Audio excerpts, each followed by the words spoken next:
Pero kung mabibigyan po ako ulit mabuhay uli sa susunod, ito pa rin po hahanapin ko kasi ito yung binigay ng tatay ko. Yun yung iniwan niya sa amin. Kaya mahal na mahal ko to.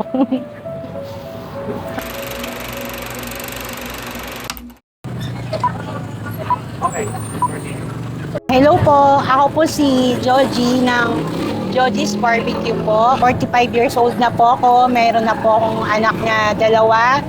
Nagsimula po ang Joji's Barbecue noong June 23, 1991 po. Nung panahon po na yung grade 5 po ako, dito po kami nagsimula sa tabi ng tindahan ng tiya ko ng Protasan. Isang mesang maliit, tsaka isang ihawan, nakabukod pa siya nung araw. Pinagbawal ang mga vendor. Ang nangyari, lumipat po kami, paikot-ikot po kami dito sa loob ng Santo Niño. Sa likuran ng nung araw, Shell station siya. Sa likuran po kami noon, gumawa ang tatay ko ng kariton. Hanggang 4th year high school ako. Nandun kami sa likuran ng gasolinahan. Hanggang sa nakapunta po kami dito sa may unahan na po ng Luna.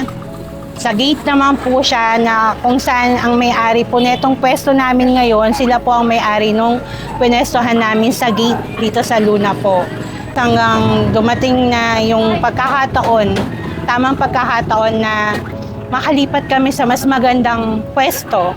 Eto na nga po yun, grinab namin ni tatay panahon na yun. Hanggang ngayon, hanggang ito, wala na po siya. Pero patuloy pa rin po kaming nagtitinda. Nung araw po kasi itong pwesto na to, gotohan po ito.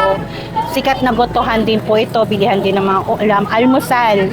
Dumating sa punto na binitawan na nung unang nagpwesto, hanggang sa may mga ibang nag-upa, hanggang binitawan na po nila na sabi ko kay tatay, Tay, sabi ko, yung pwesto sa unahan, mukhang bibitawan na. Sabi ko, kausapan natin si Lola, Nena, sabi ko sa kanya.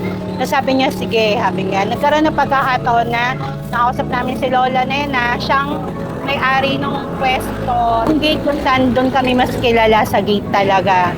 Pinayagan niya kami hanggang yun. Sabi niya, sige, mas mainam na nandun na kayo sa unahan, di na kayo huhulihin kasi bawal ang vendor talaga. Nung naging mayor na si BF, pinagbawal talaga. Kaya maswerte kami na nakapwesto kami dito sa unahan. 1998, mga ganong panahon siya na nakuha to. Mga ganong panahon. Siya po si Jaime, na kung tawagin po dito nung araw, Manong. Manong po. Pag sinabi pong Manong, dito kami kila Manong. Yan, alam na po nila yan. Dito lang po yun sa bayan. And si tatay, hindi po niya ugali yung magturo. Kung gusto mong matuto, panoorin mo ko. Dahil simulat sa Paul na grade 5 ako, hanggang hindi po niya ako tinuruan. Talaga ako po yung kasama niya sa tindahan. Si tatay po, sa kanyang recipe po yan lahat. Siya po ang lahat ng may likha, kumbaga. Yan ang iniwan niya sa amin para meron kaming pagkukunan. Siyempre, tumatanda na siya. Ganun. Tapos, parang gusto niya na sa bahay na lang siya. Tapos, may hika kasi siya. Kaya, sabi niya, Nini, ikaw na ang mag-inyo sa tindahan. Ikaw na magpangalan. Sabi ko, tay, papangalan ko sa'yo. Sabi niya, hindi. Sa'yo mo na ipangalan kasi ikaw ang kilala ng tao. Simula nun, ako na pinahawak ni tatay nito ng tindahan.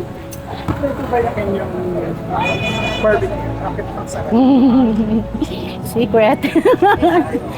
Meron, hindi naman totally secret siya. Pagmamahal. Kailangan gusto mo yung ginagawa mo.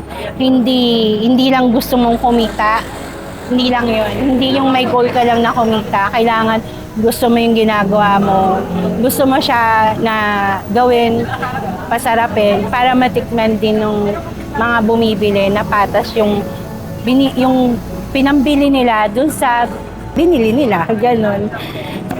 Oo naman po, sobra. Sobrang mahal ko po tong sobrang mahal. Sobrang mahal ko po tong barbecue. Pasensya na, sobrang mahal ko to kasi 1991, kasama na po ako ng tatay ko nun eh. At hanggang, sabihin na natin na sa 35 years na kami nagtitinda. Mag-iisang taon pa lang po siya nawawala. Halos 4 na taon pa lang po ako nawawala dito sa pagtitinda kasi may maliit po ako. Pero kung mabibigyan po ako ulit mabuhay uli sa susunod, ito pa rin po hahanapin ko kasi ito yung binigay ng tatay ko. Yun yung iniwan niya sa amin. Kaya mahal na mahal ko to. Ako nga po pala si John Eric Hernandez, 30 years old, nakatira sa Marikina. Ako po yung kasalukuyang nagmamanage ng Jaime's Barbecue ngayon. Nag-start akong matutun mag-timpla ng barbecue, mga 10 years old pa lang ako. Una niya akong tinuruan sa pamamalengke. Sumunod yung pagtimpla, tsaka yung pag-i-slice na. Tapos hanggang sa tinuruan na rin niya ako kung paano mag-ihaw. Ganun, hanggang sa ngayon, tinuruan na rin niya ako paano mag-manage ng tindahan, ganun. Mahirap ang pagbabarbecue. Napaka-daming gawain. Ikaw yung magluluto, mag-i-slice, magtutusok, magtitimpla. Naluto mo na, iihawin mo pa. Ganun. Ganun siya kahirap gawin. Hindi na namin naisip mag-iba ng business kasi eto na yung legacy ng tatay ko. Kaya pinagpatuloy na lang din namin. Actually, ako po yung second generation na po ng pagmamanage ng tindahan ngayon. Yung marami kang makasalamuha na tao kung paano mag-manage talaga ng tindahan ng minsan kahit mag-isa ka lang. Palitan namin yung pangalan ng Joji's to Jaime kasi tribute na lang namin to sa tatay namin na mayaba na last 2025. Naisipan kong palitan yung pangalan, ibalik sa pangalan niya yung Jaime's Barbecue. Para alam din ng mga tao na hindi sa amin nagsimula yung barbecue. Kami lang yung pinamanahan niya ng kung paano magtimpla ng lahat ng product na ginawa niya. Pork barbecue, siya yung pinakamabenta sa amin. Siya yung talagang hinahanap ng mga tao dito sa tindahan namin. Then meron kaming tenga, meron kaming isaw baboy, tumbong, atay, balon-balunan, bituka, isaw manok, balat, pangunahing mga paninda namin na pinabalik-balikan ng mga tao dito. Pwede nyo kaming puntahan dito sa 40M Cruz, corner V. Santos, Santo Niño, Marikina City. Open po kami ng 12 p.m. hanggang 9 p.m. Pwede nyo po kaming kontakin na sa 0995-102-1323. Hello Marikeño! Welcome to Jaime's Barbecue.